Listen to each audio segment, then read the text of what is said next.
It's transfer deadline day, and we're going to be looking at what ins and outs we can do as we look to strengthen our squad in preparation for the running for the Premier League and the Europa League.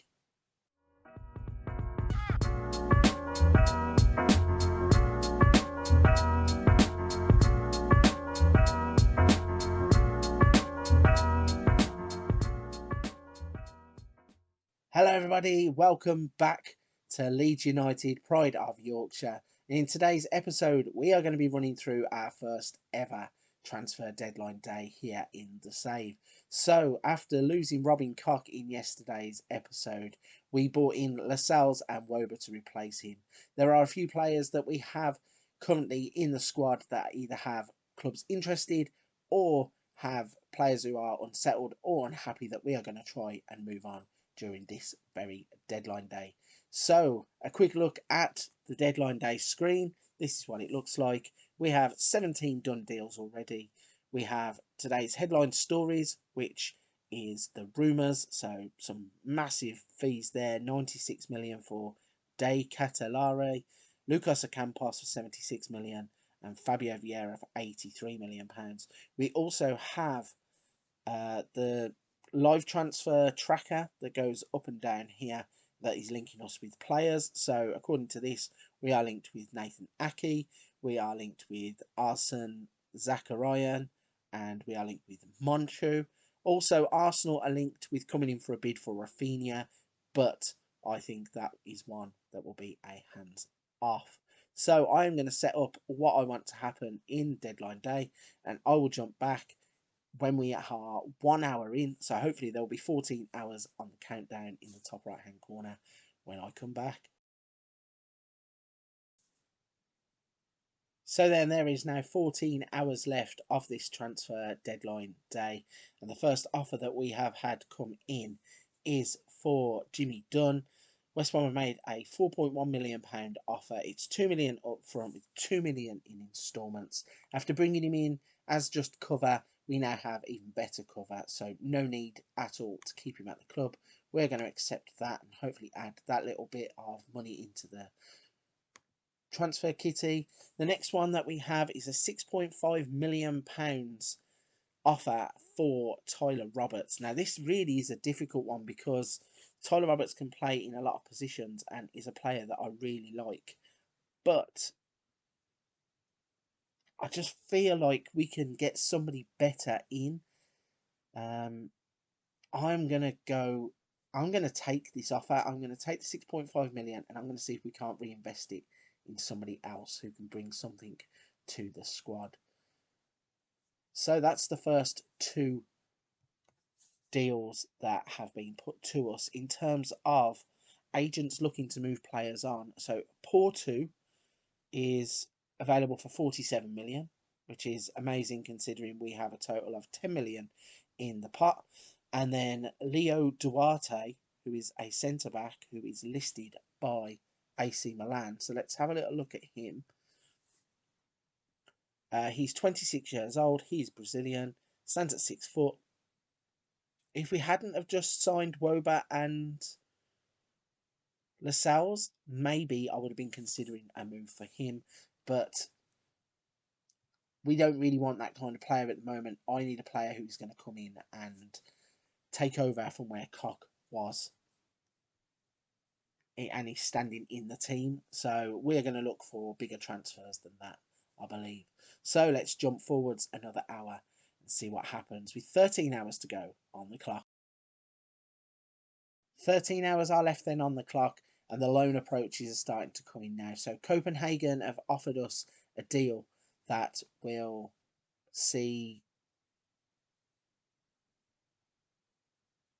Axel Disasi go to Denmark, and they are offering us a deal that works out roughly to 8.75, including the loan fee if the player is signed.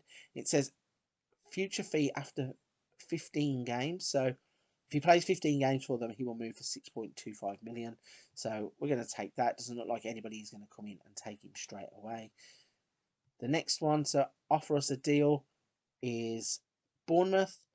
We sent Struijk on loan there in the first season, so we have a good relationship with Bournemouth. So I think we are going to accept that one as well. That could rise to 8.75.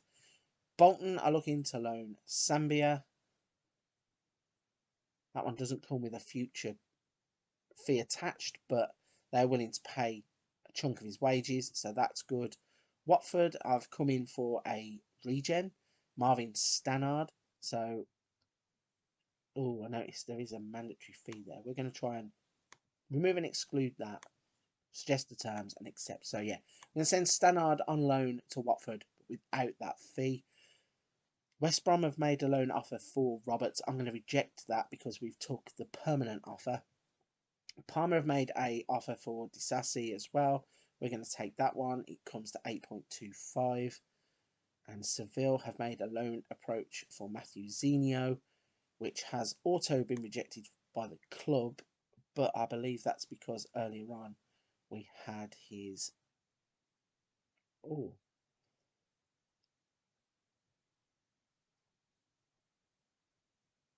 Okay, not too sure why it's been rejected, but I will take a look at that and then hopefully send him out on loan somewhere because he has struggled a little bit in the Premier League. In terms of players that are available in this part of the transfer window, now this interests me down here, but we're not going to be able to do this deal. But Matty Cash is available, Sanderberg from Sheffield United, and Wilfried Zaha is available. Now, Wilfried Zaha is a player, he's 30 years old in the game, but we know the qualities that Wilfried Zaha has. If we could raise some money before the end of this transfer window, here's a player that I would have my eye on. We also have Otavio for 43 million. We have Matthias Norman, and Porto is a player who we were linked with previously, but I haven't put any kind of bid in for him. In fact, we can discard that one. We can discard Sanderberg, we can't afford that. We can discard Otavio, can't afford that. And Matty Cash, can't afford that either. So we're going to leave the other ones there. We're going to jump forwards a couple more hours now and hopefully come back with about 11 hours left on the clock. Okay, then 11 hours now left on the clock, and Junior Sambaya is due to go on loan to Bolton. We will accept and push that deal through. Apparently, we have more time to keep an offer or a promise that we made to Jimmy Dunn. He's hopefully going to be moved on, so that is redundant. And then Axel Disasi has decided to turn down offers from Copenhagen, Bournemouth, and Parma. So we are still in status quo in terms of moving him out. Players that are now being offered to us include Manuel Wintzheimer. He's 18.5 to 23 million, so we can't afford that. Not interested in that position anyway. Almiron has been listed since forever. Not interested in him. Alex Berenguer. He is a £43 million player, so can't afford him. Alessio Cragno. Not one we are going to be looking at. Juan Bernat is a player that I would look at, obviously, because of the player that he is, but the £41 million price tag also puts us off there. Nemanja Guedelj is testing the waters for a possible move. We're going to turn that one down. Costas Manolas, 24 to 29 million pounds. His wages are way too high, plus we don't have the money. Then we've got Ruben Garcia and Sergi Dada. Get rid of those two. We then have Juanmi, 30 million. Denis Suarez, 55 million. And Gelson Martins. Gelson Martins is a player I would be interested in, but look at those wages at Monaco. 72 million for the transfer and 125 to 155k for the move. We have Musa Niakate. He is 8.2 million pounds. Not interested there. Tanguy Ndombele. Matthias Pereira is a player that actually, is on 140 to 175,000 pounds per week. We would have no chance. The player himself is a decent player. The transfer value is a decent transfer value, but in terms of his wages, that is a no. Another no there. We'll leave it still at Wilf Zaha and come back when we are around 9 hours left of the transfer window. Back then with 8 hours left now of deadline day, we are going to start getting into a zone where it's going to be difficult to make any signings if we don't start moving fast. But we have got players on the way out. So Tyler Roberts has gone to Augsburg. They signed him for £6.5 million. Jimmy Dunn has left the club. He has gone to West Bromwich Albion for £4.1 million. And then our regen or new gen, Marvin Stannard, has now gone out on loan to Watford. So hopefully that's a good one, because even though he looks a bit of a rough diamond to begin with, I think he could actually develop, as do the club. So let's have a little look at the deadline day page, see what offers we are getting. So Arnold Calimuendo is a striker. He's floating the idea of a move. He's part of the PSG squad that won the Coupe de Ligue, and he's a France under-21 international. So let's have a look at him. Would be a useful signing for the future according to the board. Don't think we are going to be making a move there. Samuel Guijo.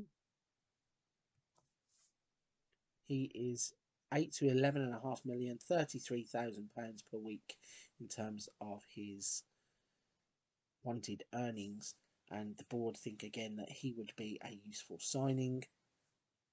We have Jens Kajust here. This is one that we are going to try and get done. Loan interest none, transfer interest interested, £8 million. Now Jens Kajust is a player that has previously appeared on the channel, and even though we are quite flush with midfield players, I feel this is one I cannot turn down at all. Just cannot overlook this. £8 million is the release clause. That is what we are going to offer. £8 million is going to be a bargain for Jens Kajust. Just a little scour of anybody else who might have any kind of value to us. Dylan Barrero. They're players that are in positions we don't really need. And then Maxime Lopez is the last one. So the first move of the transfer window or deadline day. The first move of deadline day is looking likely to be Jens Kajust. We will come back in a couple of hours' time and show you whether we have signed him or released anybody else, or if there's anybody who pops up on the radar at the last second. With 5 hours left of the transfer window, we are going to be making our first signing as Jens Kajust, the 23-year-old midfielder, is going to be signing on the dotted line and becoming a Leeds United player. So an £8 million deal for him. I think this represents a bargain. The only other things that have been happening, Disasi has decided that basically he's downing tools, doesn't want to go anywhere. We had a deal with Burnley, he rejected that. And now Atletico Pamplona have come in with an offer as well. So we are going to see if he decides to move on. We are also scouring through all of these offers that are coming in. There are lots of them as they go along. Some of them are just unrealistic. Some of them we are looking at with a little bit of scepticism. But we did actually, with a rush of blood to the head, throw in a bid for Pierre-Emerick Aubameyang. He goes in against all of the club's objectives. He's over 33. Would have been a short-term contract, massive wages, £3 million. I thought, wow, it's Pierre-Emerick Aubameyang. And then I thought, probably best not to do this deal. So backed out of that one. So we're going to go and have a look to see if there are any other players available. And we'll come back with a couple of hours left in the transfer window. Just a couple hours left then of the transfer deadline day. I don't think any more deals are going to be done coming in. One that is refusing to go anywhere is Axel Disasi. He has just decided that he doesn't want to go. Wolves are the latest club. We've had moves from Burnley, from Spain, from all around the world. He just doesn't want to go anywhere. So I think it's one that is going to not happen at all. We're going to now go through the last couple of hours on the screen, so you can see all the different types of moves that are coming through here at the bottom. Let's see if there's anything else in the inbox. So from the agent summary, we've got Mateus Uribe that we could afford, but we've already got players in that position. We have Rene is one that we want to move on, but I don't think he will go. We'll tell the media that it looks clear he is leaving, although I don't think he is going to go anywhere, especially now we have 30 minutes left on the clock. So we're going to jump forwards, complete transfer deadline day, and see if any other deals get done. So transfer deadline day passes, and then our transfer window has consisted of Brandt, Wobat, and Diawara being the main players coming in. We also had Jens Kajust on transfer deadline day, and then Koch, Roberts, and Bamford being the big three going out. So then that's been an eventful transfer deadline day. We are now going to push on. And as I said, where did we agree to come back? I think we are going to come back here for still unknown European Cup second round knockout, so the Europa League second round knockout, and also the Bournemouth game after a run which consists of Arsenal, Southampton, Notts Forest, and West Ham. So let's see where we are after those games. That then is the first transfer deadline day completed on the save. Not a very eventful one. We had a few loan dealings going around. We also sold a couple of players. Jens Kajust is the one that we bought in. Might have a problem fitting all these midfielders in, but I'm sure we'll shuffle the jigsaw puzzle around and we'll see exactly where we can get them all in. So, if you're still at this point in the video, you've enjoyed today's episode and are enjoying the content, please don't forget to hit the subscribe and like button to help the channel out. If you've already done that though, we're going to be jumping forwards and we are going to be coming back against unknown Europa League opponents and Bournemouth.